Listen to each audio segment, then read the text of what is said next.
গাড়ীখন গোৱালপাৰা দিশৰ পৰা গুৱাহাটী দিশলৈ গৈ আছিলে আৰু নিয়ন্ত্ৰণ হেৰুৱাই যি কৃষ্ণাইৰ পাইকানৰ অভাৰব্ৰিজখন আছে সেই অভাৰব্ৰিজৰ ছাৰ্ভিচ ৰোড আৰু অভাৰব্ৰিজৰ দুটা পথৰ মাজেদি ওপৰত উঠাই দিয়াৰ ফলত গাড়ীখন পাল্টি খায় আৰু পাল্টি খোৱাৰ পিছত ড্ৰাইভাৰজন তাত ফাঁচি থাকে আৰু স্থানীয় লোকে বহুত চেষ্টা কৰাৰ পিছতো উদ্ধাৰ হোৱা নাই।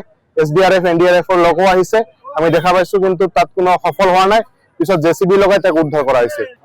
গাড়ীখন গোৱালপাৰা দিশৰ পৰা গুৱাহাটী দিশলৈ গৈ আছিলে আৰু নিয়ন্ত্ৰণ হেৰুৱাই যি কৃষ্ণাইৰ পাইকানৰ অভাৰব্ৰিজখন আছে সেই অভাৰব্ৰিজৰ ছাৰ্ভিচ ৰোড আৰু অভাৰব্ৰিজৰ দুটা পথৰ মাজেদি ওপৰত উঠাই দিয়াৰ ফলত গাড়ীখন পাল্টি খায় আৰু পাল্টি খোৱাৰ পিছত ড্ৰাইভাৰজন তাত ফাঁচি থাকে আৰু স্থানীয় লোকে বহুত চেষ্টা কৰাৰ পিছতো উদ্ধাৰ হোৱা নাই।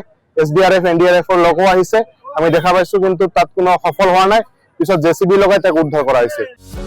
যিকোনো খবৰৰ বাবে যোগাযোগ কৰক আমাৰ এই নম্বৰত 9181 307 2221।